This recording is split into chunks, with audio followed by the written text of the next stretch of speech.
Captain Greg here with Learn to Fish with Us. Today, what we're going to do is show you how to make walleye chowder.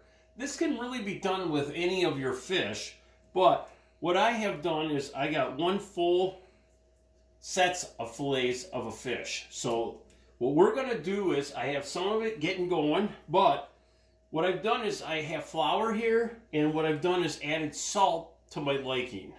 So what we're going to do is we're going to just dip the fillet in the flour and just make sure it's well coated. Put it in the frying pan, which is already going and it's on high. Once I get these fillets in the pan, I'm going to actually get that fan going so I don't smoke up the house. So I got one more piece to throw in there. You can hear it sizzling already. So we also have a video that's on pan frying if you want to get more detail on that. What I've also done is I've also added pads of butter in here so that you have some type of liquid in there. And what we're going to do is, you can see, we're going to move this liquid all the way around. And what we're basically going to do is we're going to cook this probably for about 5 minutes till it's golden brown. Then what I'm going to do is I'm going to flip it. Once I flip it, I'm going to add 4 more pads of butter, just like you see here, just so we get a nice liquid on that side. Then I'm going to allow that side to cook down for 5 minutes. So what we're going to do is we're going to let this cook. For one, I'm going to get the fan on. But what we're going to do is let it cook, and then we'll come back to show you the next steps in walleye chowder.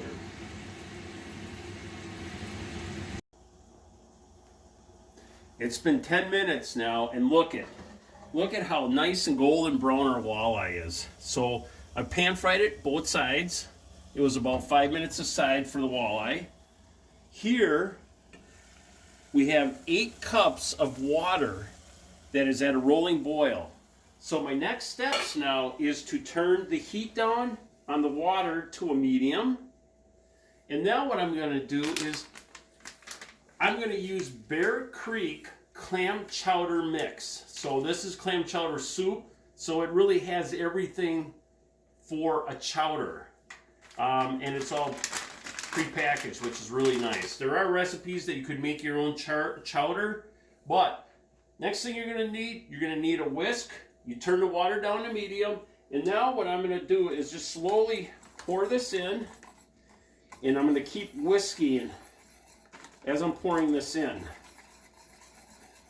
So you want to make sure that you're keeping it so it's not getting really thick, and you just keep adding it slowly.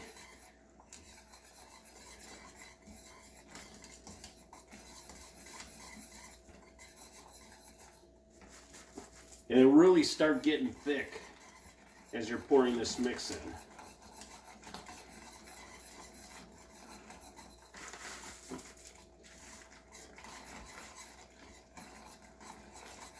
And we'll show you later when we come back, and you're going to see how this has gone from pretty loose to becoming pretty thick.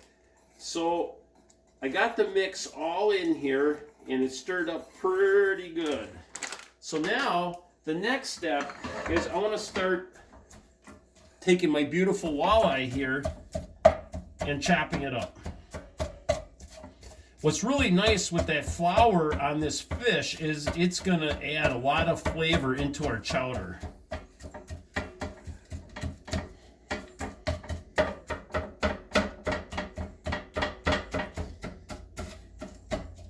So now that all this fish is ready and chopped up, what I'm going to do is I'm just going to put it into our chowder mix. Big thing is try to get all that crispiness, out of the pan and into the chowder. So let's take a quick look now. This is what our chowder's looking like. You can see how she's still pretty loose. But what we'll do is we'll come back in about another 5 to 10 minutes, and we'll show you what it looks like and how we plan on serving it.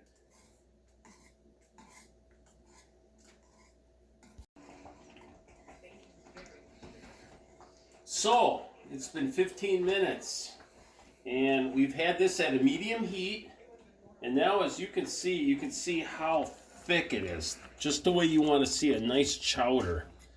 So, big thing is, during this 15 minutes, I've made sure that I've been constantly whisking this so that it does not burn on the bottom. And everything looks good. Consistency looks good. So it looks like it's time for me to plate. So